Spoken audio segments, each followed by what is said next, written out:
أعوذ بالله من الشيطان الرجيم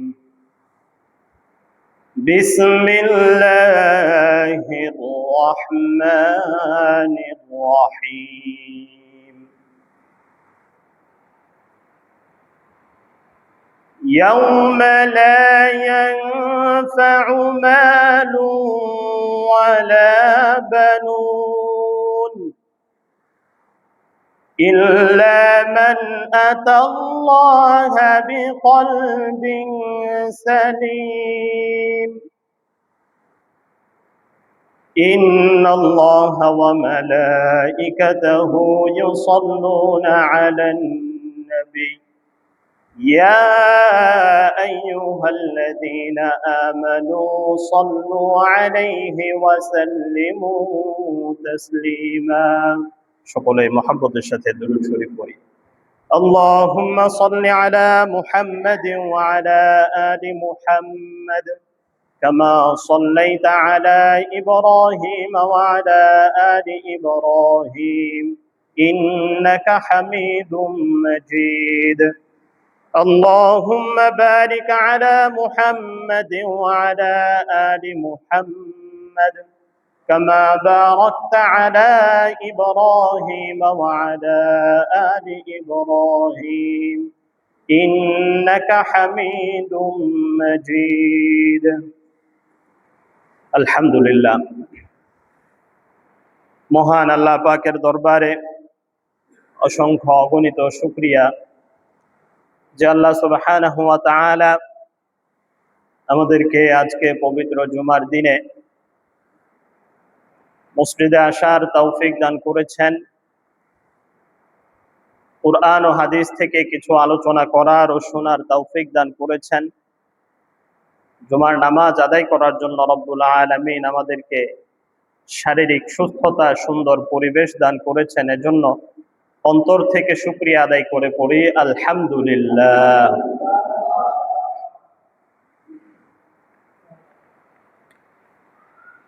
আল্লাহ রব্বুল আলামিন হচ্ছেন সবচেয়ে সুন্দর। যা কিছু আছে আমরা চোখে দেখি আর না দেখি, সবচেয়ে সুন্দর হচ্ছেন আল্লাহ রব্বুল আলামিন। এজন্য তিনি সব কিছুর মধ্যে সৌন্দর্য পছন্দ করেন। আল্লাহ তাআলা নিজে সুন্দর, তিনি সুন্দর ভালোবাসেন, সৌন্দর্য পছন্দ করেন। যেটা অসুন্দর সেটা আল্লাহ তাআলা পছন্দ করেন না। আল্লাহ রাসূল সাল্লাল্লাহু আলাইহি ওয়াসাল্লাম বলেছেন, ইন্নাল্লাহা জামিল ইউহিব্বুল জামাল। আল্লাহ নিজে সুন্দর, তিনি সৌন্দর্য ভালোবাসেন। সব কিছুর মধ্যে আল্লাহ সৌন্দর্য ভালোবাসেন। আপনার পোশাক আশাকের ক্ষেত্রে আল্লাহ তাআলা সৌন্দর্য ভালোবাসেন। আপনার খাবার দাবারের ক্ষেত্রে যেটা সুন্দর সেটা ভালো, আল্লাহ ভালোবাসেন। আপনার ইবাদত বন্দেগীর মধ্যে যেটা সুন্দর হবে আল্লাহ সেটা ভালোবাসেন। আপনার কথাবার্তার মধ্যে যেটা সুন্দর হবে আল্লাহ সেটা ভালোবাসেন। আপনার আচার আচরণের মধ্যে যেটা সুন্দর আল্লাহ সেটা ভালোবাসেন। সর্বক্ষেত্রে যেটা সুন্দর আল্লাহ সেটা ভালোবাসেন।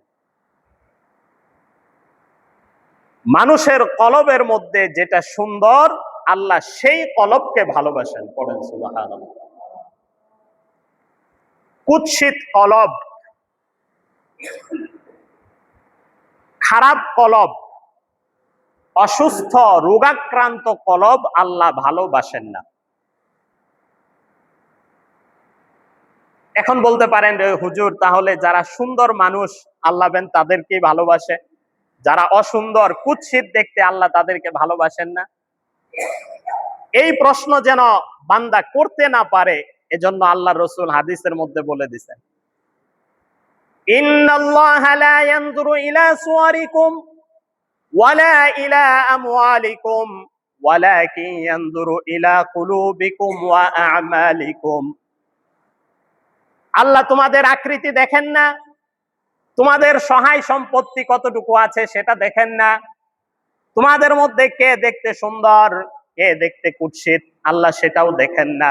ওয়ালাকিন ইয়ানজুরু ইলা কুলুবিকুম, বরঞ্চ আল্লাহ দেখেন হচ্ছে তোমাদের কলব, ওয়া আ'মালিকুম, আর তোমাদের আমল, তোমাদের কাজ কারবার। আল্লাহ যাকে যেভাবে বানাইছেন সে সেভাবেই সুন্দর। গত সপ্তাহে আলোচনা করেছিলাম আল্লাহ তাআলা মানুষকে সম্মানিত করেছেন, সে সুস্থ মানুষ হোক, অসুস্থ হোক, বিকলাঙ্গ হোক, প্রতিবন্ধী হোক, যেমনই হোক, সে সম্মানিত বান্দা। আল্লাহ তাআলা চেহারা দেখেন না, সহায় সম্পত্তি দেখেন না, দেখেন মানুষের কলব আর মানুষের আমল। এজন্য চেহারার মধ্যে আমাদের কোনো হাত নাই, আমরা চাইলে আমাদেরকে সুন্দর করতে পারি না। আল্লাহ তাআলা যেভাবে আপনাকে আমাকে খুশি সেভাবেই বানাইছেন। কাউকে কালো বানাইছেন, কাউকে সাদা বানাইছেন, কাউকে শ্যামা বানাইছেন, কাউকে উঁচু লম্বা বানাইছেন, কাউকে খাটো বানাইছেন, কাউকে মোটা, কাউকে চিকনা বানাইছেন। এখানে আপনার আমার কারো কোনো হাত আছে? কারো কোনো হাত নেই। এটা সম্পূর্ণটাই আল্লাহর ইচ্ছাধীন। কিন্তু মানুষের কলব, প্রত্যেকটা মানুষের কলবকে আল্লাহ তাআলা সমান বানাইছেন। প্রত্যেকটা মানুষকে আল্লাহ তাআলা সুন্দর, সুস্থ, সবল একটা কলব দান করেছেন। আপনার আমার হাত পা ঠিক আছে, আপনার আমার যেমন একটা কলব আছে, ঠিক তেমনি একজন বিকলাঙ্গ, প্রতিবন্ধী, তাকেও আল্লাহ তাআলা একটা কলব দান করেছেন। প্রত্যেককে আল্লাহ তাআলা সুস্থ কলব দিয়ে দুনিয়াতে পাঠাইছেন। এক্ষেত্রে সবাই বরাবর। মানুষ শারীরিকভাবে বিকলাঙ্গ হইতে পারে, কিন্তু কলবের দিক থেকে কোনো মানুষ কোনোদিন বিকলাঙ্গ নয়। কোন মানুষের কলব প্রতিবন্ধী হইতে পারে না। আল্লাহ তাআলা এমনটা করেন নাই, সবাইকে সুন্দর, সুস্থ, সবল একটা কলব দিয়ে দুনিয়াতে পাঠাইছেন। এজন্য আল্লাহ তোমার অঙ্গ প্রত্যঙ্গ দেখবে না, তোমার আমার চেহারা দেখবে না, আল্লাহ দেখবে হচ্ছে কলব। কি দেখবেন? তোমাকে যে সুস্থ, সুন্দর, সবল কলব দিয়ে আমি দুনিয়াতে পাঠাইছিলাম, এই সুস্থ কলব নিয়ে তুমি আমার কাছে আসতে পেরেছো কিনা। দুনিয়ার ঝই ঝামেলার মধ্যে দিয়ে, দুনিয়ার ফিতনা ফাসাদের মধ্যে দিয়ে, দুনিয়ার পাপ পঙ্কিলতার মধ্য দিয়ে তুমি আমার কাছে সুস্থ কলবটা নিয়ে আসতে পেরেছো কিনা, আল্লাহ তাআলা সেটাই দেখবেন। আর এটাই আমাদের জন্য পরীক্ষা। কাল কিয়ামতের ময়দানে সেই কঠিন পরিস্থিতিতে, যে সময় আপনার সহায় সম্পত্তি কোনো কাজে আসবে না, আপনার ক্ষমতা কোনো কাজে আসবে না, আপনার আমার সন্তান সন্ততি কোনো কাজে আসবে না, সেই দিন একটা জিনিস আপনার আমার সাথে থাকবে, সেটা হচ্ছে আমাদের কলব। যে আয়াত আমি খুতবার মধ্যে তেলাওয়াত করেছি, সূরাতুশ শূরা এর আয়াত, আল্লাহ তাআলা বলেছেন, ইয়াউমা লা ইয়ানফাউ মালু ওয়ালা বানুন। বান্দারা তোমরা স্মরণ করো ওই দিনের কথা। লা ইয়ানফাউ মাল, মাল মানে সহায় সম্পত্তি। লা ইয়ানফাউ মালুন, তোমার সহায় সম্পত্তি কোনো কাজে আসবে না। ওয়ালা বানুন, তোমার সন্তান সন্ততি, তোমার বংশধর তোমার কাজে আসবে না। সেই দিনের কথা ভেবে দেখো। ইল্লা মান আতাল্লাহা বিকলবিন সালিম, বিকলবিন সালিম। সালিম মানে, সালিম মানে সুস্থ। অনেক মানুষের নাম থাকে না সালিম, অনেক মানুষের নাম থাকে সালিম, এটাকে আমরা ডাকি সেলিম।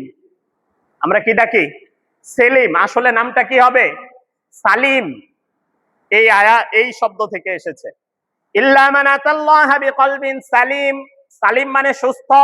যে সুস্থ কলব নিয়ে আল্লাহর কাছে আসতে পেরেছে, সেই কেবলমাত্র উপকৃত হইতে পারবে। তার সহায় সম্পত্তি কাজে আসবে না, তার বংশধর, তার সন্তান সন্ততি কাজে আসবে না। এজন্য সুস্থ একটা সুন্দর একটা কলব নিয়ে আল্লাহর কাছে হাজির হওয়া, এটাই মানুষের সবচেয়ে বড় চ্যালেঞ্জ, সবচেয়ে বড় পরীক্ষা। এজন্য আল্লাহ রসুল সাল্লাল্লাহু আলাইহি ওয়াসাল্লাম সবচেয়ে বেশি মেহনত করেছেন মানুষের কলবের পিছনে। মানুষের কলব যেন সুস্থ থাকে, সবল থাকে, এজন্য তিনি সারা জিন্দেগি ব্যয় করে দিয়েছেন। যদি মানুষের শরীরের পিছনে আল্লাহ রসুল মেহনত করতেন, তাহলে তো তিনি চিকিৎসক হয়ে যেতেন, ডাক্তার হয়ে যেতেন। আল্লাহ রসুল হচ্ছেন কলবের ডাক্তার, কলবের ডাক্তার। এজন্য আজকে আমরা আলোচনা করব, আমরা একটা সুস্থ সবল কলব নিয়ে, সুন্দর একটা কলব নিয়ে কিভাবে কবর পর্যন্ত যেতে পারি, আল্লাহর দরবারে হাজির হইতে পারি, তার সংক্ষিপ্ত কিছু আলোচনা আজকে আমরা আপনাদের সামনে পেশ করব। ওয়ামা তাওফীকি ইল্লা বিল্লাহ।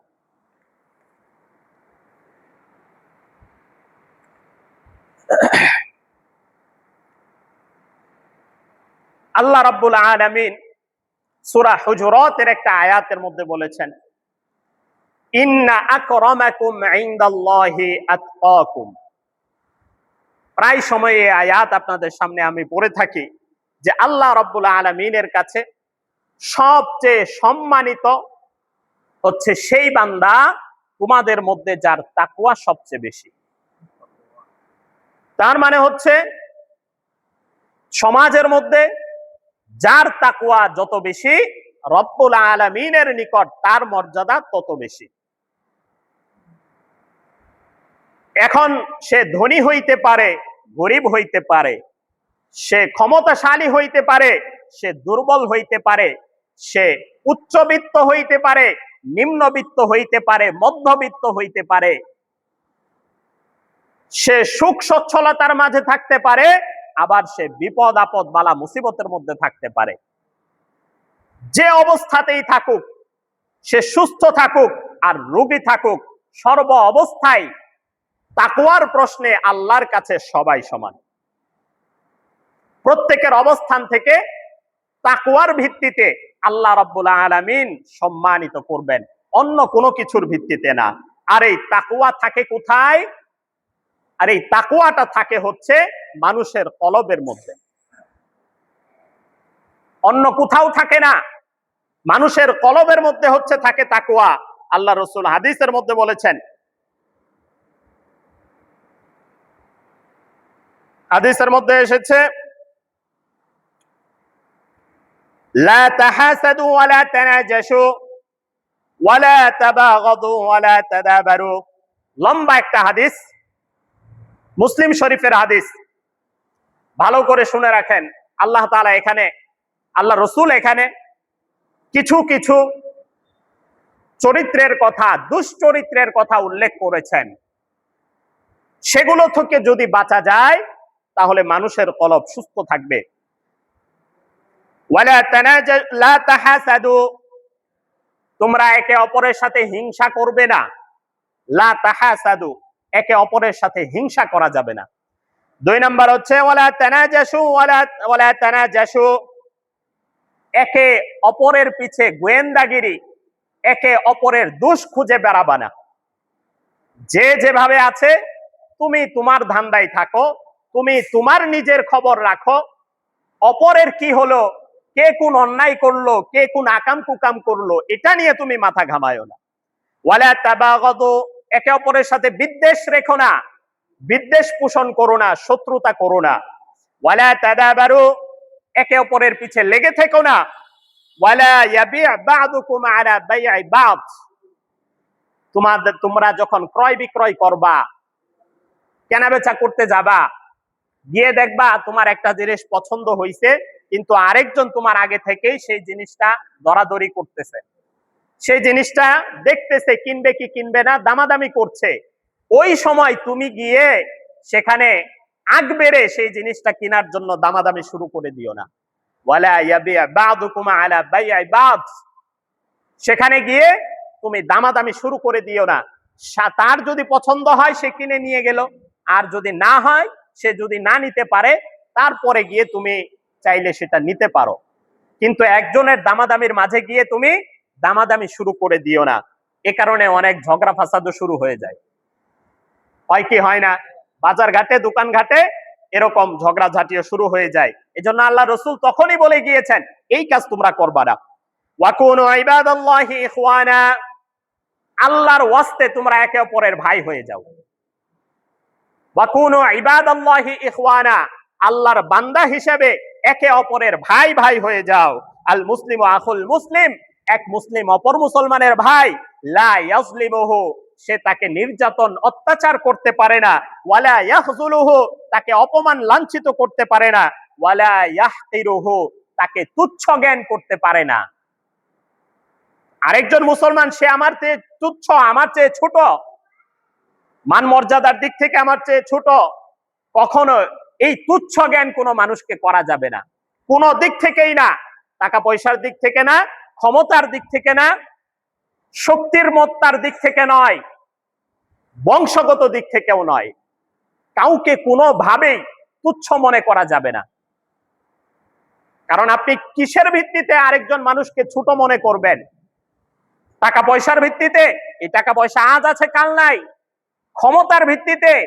এই ক্ষমতা আজকে আপনাকে দাঁড় করাইছে, হইতে পারে এই ক্ষমতায় কালকে আপনাকে চোরের মতো পালায়া বেড়াবে। এরকম ইতিহাস আছে না নাই দুনিয়াতে? আজকে ক্ষমতার দাপট নিয়ে দেখাচ্ছেন, কালকে হয়তো বাড়ি ঘর ছেড়ে আপনাকে চোরের মতো পালিয়ে বেড়াতে হবে। আপনি সহায় শক্তিমত্তার দিক থেকে নিজেকে বড় মনে করেন, সামান্য একটা পেটের অসুখ যদি আল্লাহ দেয়, এই পেটের অসুখে আপনাকে বিছানায় ফেলে দিবে। কিসের ভিত্তিতে আরেকজনকে আপনি আপনার চেয়ে ছোট মনে করবেন? কারণ আল্লাহ তাআলা তো এগুলো দেখেন না, আল্লাহ দেখেন তো তাকওয়া। যেই তাকওয়া মানুষের কলবের মধ্যে থাকে, আপনি তাকে তুচ্ছ মনে করছেন, অথচ আল্লাহর দৃষ্টিতে আপনার চেয়ে তার তাকওয়া বেশি, আল্লাহর কাছে তার মর্যাদা আপনার চেয়ে বেশি। ওয়ালা ইয়াহকিরুহু, মুসলমান মুসলমানকে তুচ্ছ মনে করতে পারে না। আত-তাকওয়া হাহুনা, এখানে আমার পয়েন্ট। তাকওয়া থাকে কলবের মধ্যে। আল্লাহ রাসূল তখন সাহাবায়ে কেরাম সামনে, সবাইকে সামনে নিয়ে বললেন আত-তাকওয়া হাহুনা, আত-তাকওয়া হাহুনা, আত-তাকওয়া হাহুনা, তিনবার বলেছেন। আঙ্গুল দিয়ে কলবের দিকে, বুকের দিকে ইশারা করে আল্লাহ রাসূল বলেছেন তাকওয়া থাকে এখানে, তাকওয়া এখানে, তাকওয়া থাকে এখানে। বাম পাজরে, বাম স্তনের 2 আঙ্গুল নিচে মানুষের কলব থাকে। আল্লাহ রাসূল যেখানে ইশারা করেছেন, কলবের মধ্যে থাকে হচ্ছে তাকওয়া। বিহাসবি ইমরিইম মিনাশ শাররি আন ইয়াহকিরা আখাহুল মুসলিম, একজন মানুষের নিকৃষ্ট হওয়ার জন্য এটাই যথেষ্ট যে সে আরেকজন মুসলমান ভাইকে তুচ্ছ মনে করে। সম্পূর্ণ হাদিস শোনাচ্ছি। কুল্লুল মুসলিমি আলাল মুসলিমি হারাম, দামুহু ওয়া মালুহু ওয়া ইরদুহু, একজন মুসলমানের জন্য আরেকজন মুসলমানের রক্ত হারাম, তার সহায় সম্পত্তি নষ্ট করা হারাম, তার মান ইজ্জত আবরু নষ্ট করা হারাম। আপনি আরেকজন মানুষের সম্মান নষ্ট করতে পারেন না। মুসলিম শরীফের হাদিস। এজন্য এই যে আমলগুলো আল্লাহ রাসূল নিষেধ করলেন, এগুলো মানুষের কলবকে কলুষিত করে, এগুলো মানুষের কলবকে নষ্ট করে দেয়, মানুষের কলবকে রোগাক্রান্ত করে ফেলে। আমাদের যেমন শরীরে রোগ হয়, শরীরে রোগ বাসা বাঁধে, ঠিক তেমনি ভাবে মানুষের কলবেরও কিন্তু রোগ আছে। কিন্তু বড় ভয়ানক কথা হলো, আমরা শারীরিক রোগের ব্যথা অনুভব করি, কিন্তু কলবের রোগের কোনো ব্যথা নাই। এটা হচ্ছে বড় আশঙ্কার বিষয়। শারীরিক রোগ হইলে আপনি ব্যথা পান, যে কারণে সাথে সাথে ডাক্তারের শরণাপন্ন হই, যে ডাক্তার সাহেব আমাকে ওষুধপত্র দেন, আমাকে বাঁচান, ডাক্তারের শরণাপন্ন হই। কিন্তু আমাদের কলব যখন রোগাক্রান্ত হয়ে পড়ে, আমরা সেটার ব্যথা, সেটার কোনো যন্ত্রণা আমরা অনুভব করি না, যে কারণে কলব রোগাক্রান্ত হইতে হইতে হইতে হইতে কলবটা মরে যায়। তারপরেও আমরা টেরও পাই না যে আমাদের কলব মরে গেছে। আর অগোচরে আমার কলব যে মরে গেল, এভাবে আমি নিজে কবরে চলে যাই, অথচ এই দিক দিয়ে আমার কলব আমার আগেই মরে গেছে। মুমিন বান্দার কলব কোনোদিন মরতে পারে না। মুমিন বান্দার কলব সদা জাগ্রত থাকবে। কিভাবে থাকবে সামনে আলোচনা করব। অপর হাদিসের মধ্যে আল্লাহ রাসূল বলেন, আল্লাহ রাব্বুল আলামিন সূরা বাকারার মধ্যে বলেন, ফি কুলুবিহিম মারাদুন ফাযাদাহুমুল্লাহু মারাদা। কাফেরদের কলবের মধ্যে রোগ আছে। ফি কুলুবিহিম মারাদুন ফাযাদাহুমুল্লাহু মারাদা। কাফেরদের কলবের মধ্যে কি আছে? রোগ আছে। ফি কুলুবিহিম মারাদুন, মারজ মানে মরজ মানে রোগ। কাফেরদের কলবের মধ্যে রোগে ধরেছে। ফাযাদাহুমুল্লাহু মারাদা। তারা কুফরি করার কারণে আল্লাহ তাদের এই রোগ আরো বাড়ায় দেন। পড়েন নাউযুবিল্লাহ।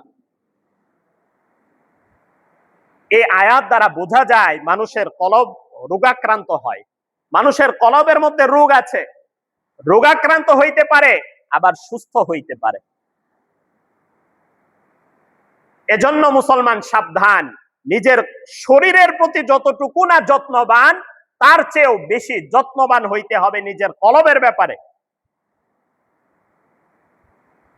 প্রতি সপ্তাহে চুল দাড়ি নখ কাটি, প্রতিদিন গোসল আসল করি নিজের শরীর পরিষ্কার রাখার জন্য। সুন্দর সুন্দর পোশাক গায়ে দেই নিজেকে সুন্দর দেখানোর জন্য। চুল দাড়িতে তেল মালিশ করি যেন উস্কো খুস্কো না হয়ে যায়। শরীরের কত যত্ন নেই আমরা। প্রতিদিন দেখা যাবে শত শত টাকা আমার খরচ হয়ে যায় নিজের শরীরকে সুস্থ রাখার জন্য, সুন্দর রাখার জন্য। আর বিপরীত দিকে আমাদের কলবকে সুস্থ রাখার জন্য চারানা কানা করি তো আমরা খরচ করিও না। এটা নিয়ে আমাদের সামান্য ফিকিরও নাই যে আমার কলব সুস্থ আছে কিনা, আমার কলব রোগাক্রান্ত হয়ে গেল কিনা। এজন্য এই আয়াত আমাদেরকে বুঝায় যে তোমাদের কলবের মধ্যে রোগ হইতে পারে। অপর আরেক আয়াতের মধ্যে সূরাতুত তাতফিন, সূরাতুল মুতাফফিফিনের মধ্যে রব্বুল আলামিন বলেন, কাল্লা বাল রানা আলা কুলুবিহিম মা কানু ইয়াকসিবুন। কাল্লা, সাবধান সাবধান, বাল রানা আলা কুলুবিহিম, তাদের কলবের মধ্যে জং ধরে গিয়েছে। কলবের মধ্যে জং ধরে গিয়েছে। সূরা মুতাফফিফিন 30 নম্বর আমপারার সূরা। তাদের কলবের মধ্যে জং ধরে গিয়েছে। কিভাবে জং ধরলো? মা কানু ইয়াকসিবুন, তাদের কৃতকর্মের কারণে। কৃতকর্মের কারণে, আপনার আমার আমলের কারণে, বদখাসলতির কারণে কলব রোগাক্রান্ত হয়ে যায়, কলবের মধ্যে জং ধরে যায়। এটা কোনো আজগুবি কথা নয়, আল্লাহ রাব্বুল আলামিন বলে দিয়েছেন। এটা আমার কোনো যুক্তির কথা না, আল্লাহ তাআলার বলা কথা। মানুষের কলবের মধ্যে জং ধরে যায় তাদের আমলের কারণে, কৃতকর্মের কারণে। এজন্য মুসলমান নিজের কলবের ব্যাপারে সচেতন থাকতে হবে যে আমার কলবকে সুস্থ রাখতে হবে। মানুষের কলবের সৌন্দর্য, সুস্থতার আলামত কি, এর কিছু বৈশিষ্ট্য আজকে আলোচনা করি যে কি কি আলামত থাকলে মনে করবেন আপনার আমার কলব সুস্থ আছে, আপনার আমার কলব সুন্দর আছে। কি কি আলামত থাকলে? অনেক আলামত আছে, এর মধ্যে অন্যতম যেগুলো সেগুলো সংক্ষেপে আলোচনা করি। এক নাম্বার হইল, যার কলব সুস্থ সবল সে কখনো মানুষকে কষ্ট দেয় না, অপর মানুষকে কষ্ট দেয় না। হাদিসের মধ্যে এসেছে, আন আব্দুল্লাহ ইবনে আমর রাদিয়াল্লাহু আনহু قال قال رسول الله صلى الله عليه وسلم المسلم من سلم المسلمون من لسانه ويده والمهاجر من هجر ما نهى الله عنه। বুখারী শরীফের হাদিস। আল্লাহ রাসূল বললেন, আল মুসলিমু মান সালিমাল মুসলিমুন, আল মুসলিম মুসলমান হচ্ছে সেই বান্দা, মান সালিমাল মুসলিমুনা মিন লিসানিহি ওয়া ইয়াদিহি, যেই বান্দার হাত থেকে, যেই বান্দার জবান থেকে অপর মুসলমানরা নিরাপদ থাকে, সে হচ্ছে প্রকৃত মুসলমান। আর প্রকৃত মুসলমানের অর্থই হচ্ছে তার কলব সুস্থ সবল রয়েছে। প্রকৃত মুসলমানের কলব সুস্থ সবল থাকে। যার হাত ও মুখ থেকে অপর মুসলমান নিরাপদ থাকে, তার কলব সুস্থ। ওয়াল মুহাজিরু মান হাজারা মা নাহাল্লাহু আনহু, আর মুহাজির, প্রকৃত মুহাজির হচ্ছে সেই বান্দা যে হিজরত করে। হিজরত করা মানে হচ্ছে ছেড়ে দেওয়া।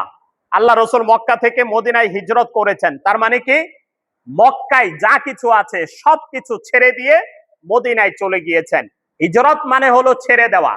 সকলেই বলেন হিজরত মানে কি? ছেড়ে দেওয়া। অনেকেই হয়তো ভাবতেন হিজরত মানে এক জায়গা থেকে আরেক জায়গায় চলে যাওয়া না। হিজরত মানে হচ্ছে ছেড়ে দেওয়া। আল্লাহ রাসূল মক্কা ছেড়ে দিয়েছেন, মদিনায় চলে গেছেন, এই জন্য এটার নাম হিজরত। বুঝতে পারছেন? এই জন্য এটার নাম হিজরত। প্রকৃত মুহাজির হচ্ছে সেই বান্দা, আল্লাহ তাআলা যে সমস্ত বিষয় নিষেধ করেছেন, যা কিছু হারাম করেছেন, সেগুলো যেই বান্দা ছেড়ে দিতে পারে, সেই হচ্ছে প্রকৃত মুহাজির। এটা আল্লাহ রাসূলের ভাষ্য। 2 নাম্বার হচ্ছে যার কলব সুস্থ থাকে, সে মানুষকে ক্ষমা করে দেয়। তার কলবের মাঝে উদারতা থাকে, মানুষকে ক্ষমা করে দেওয়ার বৈশিষ্ট্য থাকে। মানুষকে ক্ষমা করা বড় জটিল একটা, বড় কঠিন একটা পরীক্ষা, বড় কঠিন একটা বিষয়। সবাই পারে না।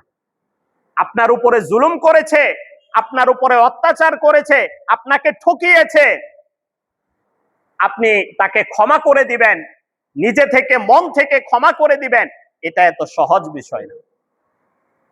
যদি ক্ষমা করে দিতে পারেন, তাহলে বুঝতে হবে আপনার কলব সুস্থ আছে। ক্ষমা যদি না করতে পারেন, তাহলে বুঝতে হবে কলবের মধ্যে রোগ আছে, আপনি ক্ষমা করতে পারছেন না।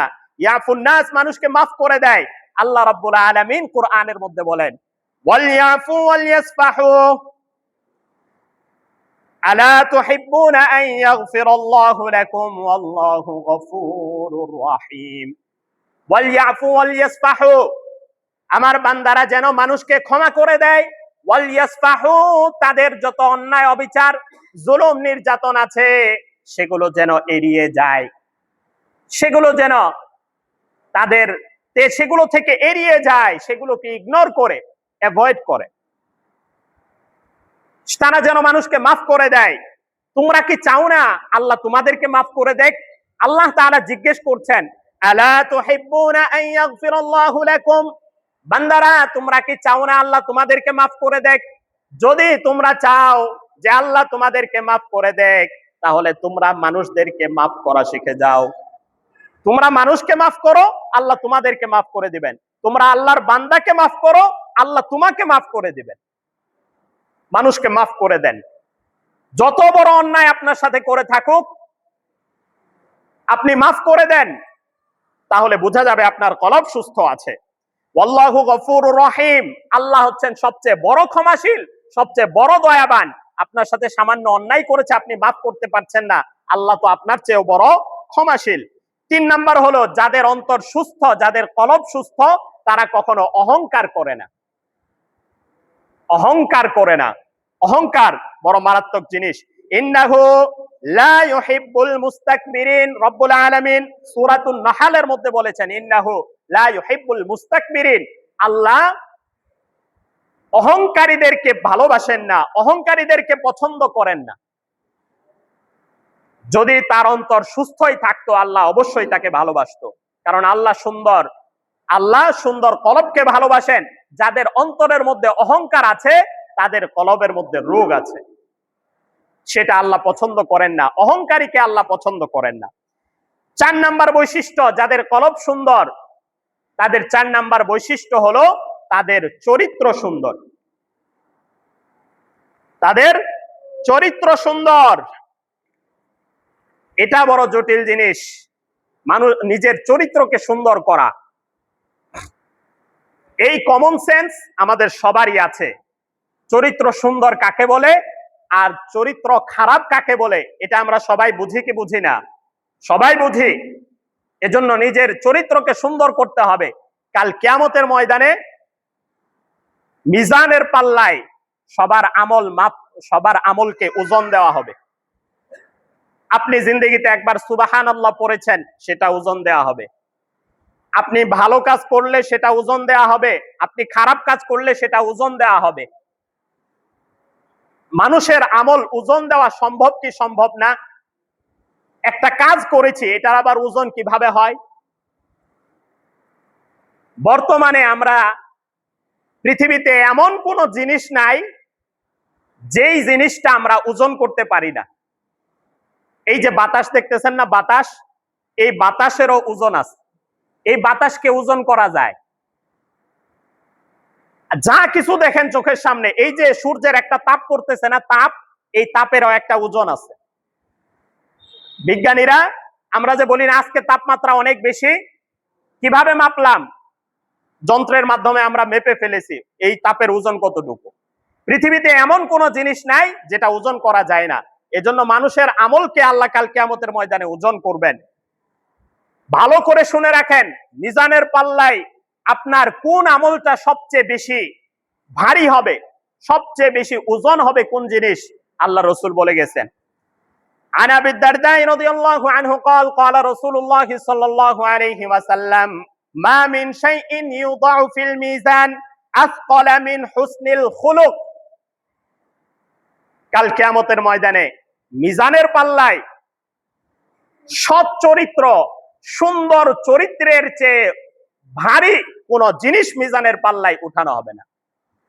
মানে মিজানের পাল্লায় সুন্দর চরিত্রের চেয়ে ভারী কোন জিনিস কাল কিয়ামতের দিন পাওয়া যাবে না। যার চরিত্র সবচেয়ে সুন্দর, যার চরিত্র ভালো, তার সেই চরিত্রের ওজন সবচেয়ে বেশি হবে। নামাজের ওজনের চেয়েও বেশি হবে, হজের ওজনের চেয়েও সৎ চরিত্রের ওজন বেশি হবে, যাকাতের চেয়েও সুন্দর চরিত্রের ওজন বেশি হবে। আপনি দুনিয়াতে যত আমলই করেন না কেন, সুন্দর চরিত্রের চেয়ে ওজন বেশি হবে না। এটা আমার কথা নয়, আল্লাহ রাসূলের কথা। মা মিন শাইইন ইউদাউ ফিল মিজান আসকালা মিন হুসনিল খুলুক। সুন্দর চরিত্রের চেয়ে মিজানের পাল্লায় ভারী কোনো কিছু দেখা যাবে না কাল কিয়ামতের দিন। ওয়া ইন্না সাহিবা হুসনিল খুলুক লা ইয়াবলুগু বিহি দারাজাতা সাহিবিস সালাতি ওয়াস সাওম আও কামা ক্বালা আলাইহিস সালাতু ওয়াস সালাম। আল্লাহ রাসূল আরো স্পষ্ট করে বলে দিলেন, একজন মানুষের চরিত্র সুন্দর, সে দুনিয়াতে নামাজ কালাম শুধু ফরজ নামাজ পড়ছে আর কি, ফরজ নামাজ ঠিক মতো পড়ছে, নামাজ ফরজ রোজা করেছে, নফল ইবাদত বেশি একটা করতে পারে নাই। কিন্তু আরেকজন মানুষ, শেষ করে দিচ্ছি, আরেকজন মানুষ সারা জিন্দেগি ঠিক মতো নামাজ কালাম পড়েছে, রোজা ঠিক মতো করেছে, হজ করেছে, যাকাত দিয়েছে, সারা জিন্দেগি নেক আমল করে গেছে, কিন্তু তার চরিত্র খারাপ। সমস্যা কোন জায়গায়? তার চরিত্র খারাপ, তার আচার ব্যবহার ভালো না, তার কথাবার্তা ভালো না, তার চোখ ভালো না, তার নজর ভালো না, জবান ভালো না, তার চাল চলন ভালো না। যতই ইবাদত বন্দেগী করুক, আরেকজন সৎ চরিত্রবান মানুষ ইবাদত বন্দেগী বেশি করতে পারে নাই, এই বান্দার চেয়ে সেই সৎ চরিত্রবান বান্দার মিজানের পাল্লা ভারী হয়ে যাবে, বলেন সুবহানাল্লাহ। এজন্য চরিত্র সুন্দর করতে হবে। 5 নাম্বার হলো সে মানুষকে দয়া করে। 6 নাম্বার মানুষের সাথে হিংসা করে না, যাদের কলব সুন্দর। 8 নাম্বার হলো সে সত্যবাদী হয়, আমানতদার হয়। তারপর হলো সে বিনয়ী হয়, মানুষের কাছে বিনয়ী হয়, সবার কাছে বিনয়ী হয়, ছোট বড় সবার কাছে। 9 নাম্বার হলো সে বেশি বেশি তওবা ইস্তেগফার করে। ইন্নাল্লাহা ইউহিব্বুত তাওয়াবিন, আল্লাহ তাআলা তওবাকারীকে ভালোবাসেন। এজন্য এই সমস্ত আমল যাদের মধ্যে আছে, বুঝতে হবে কলব সুন্দর। যাদের মধ্যে এই সমস্ত আমল নাই, বুঝতে হবে তাদের কলবের মধ্যে রোগে ধরেছে। আর এই রোগ দূর করার উপায় কি? কলবের মধ্যে যদি রোগ ধরে, আরেক সপ্তাহে ইনশাআল্লাহ আলোচনা করব যে কলব রোগাক্রান্ত হলে সুস্থ করার উপায় কি কি। আল্লাহ তাআলা আমাদেরকে বোঝার এবং আমল করার তৌফিক দান করুন, সকলে বলি আমিন। যারা সুন্নত পড়ি নাই